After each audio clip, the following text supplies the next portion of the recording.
Good morning, everyone. Good morning. Thank you for being here today and for your dedication to building more equitable and efficient public services. My name is Cassie Winters. I am the Digital Accessibility Policy Lead at the Office of Management and Budget, which is within the Executive Office of the President of the United States. Today, I want to talk to you about a crucial aspect of your work and the vital role that you play in ensuring that our products and services are accessible to all, including people with disabilities. There are a number of laws, regulations, and policies about digital accessibility, but put simply, it is the inclusive practice of removing barriers that prevent people with disabilities from interacting with or accessing digital content and technologies.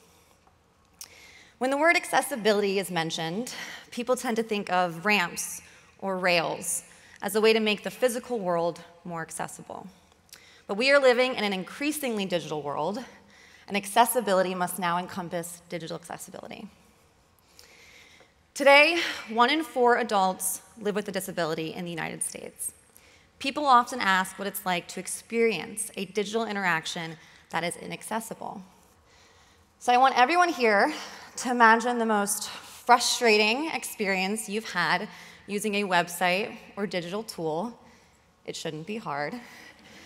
Were you using it to get information? Were you using it to complete a transaction? Did it take longer than expected? Were you even able to do what you needed to do? I imagine almost everyone here has felt this kind of frustration. So that feeling is just a glimpse into what many people with disabilities face when they encounter poorly designed, inaccessible digital experiences. Every task, no matter how simple, becomes an unnecessary challenge filled with frustration and obstacles.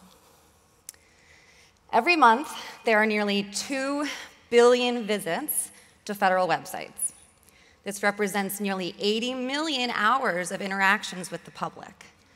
Yet nearly half of popular federal websites are not fully accessible. With 1 in 4 adults living with a disability, this means over 60 million people are having a fractured, frustrating experience with our government, especially when they're trying to gain access to the critical benefits, services, and information they use and need each and every day. But this problem does not exist solely with the federal government. On average, there are 60 accessibility errors per page across the top 1 million websites. This includes state and local governments, educational institutions, sport and fitness industries, and many, many others. There are critical digital accessibility gaps across all sectors. The Biden-Harris administration has prioritized accessibility and has taken critical steps to achieving a more accessible digital world. Just last month, the Department of Justice updated the Title II Americans with Disability Act regulation to improve mobile and web accessibility for state and local governments. And earlier this month, the Department of Health and Human Services updated its regulations for Section 504 of the Rehabilitation Act to strengthen the civil rights protections and improve digital access to healthcare for people with disabilities. I'm fortunate that I am also in a position where I can drive change in this area. Last year, my office published government-wide policies that put accessibility at the center of digital experiences across the federal government. Previous government-wide policies focused on the legal responsibilities that agencies must comply with under Section 508 of the Rehabilitation Act. The updated policies bring accessibility into the digital age and go beyond compliance.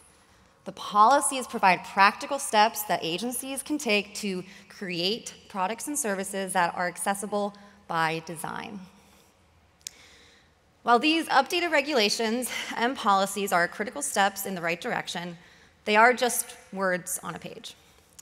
The renewed actions toward this work must start now, and it starts with people in positions like yours.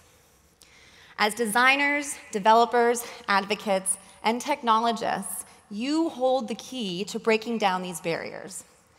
You have the power to transform frustrating, inaccessible interactions into seamless digital experiences. This means ensuring people with disabilities and assistive technology are incorporated into usability testing, making HTML the default for online content, especially for online forums.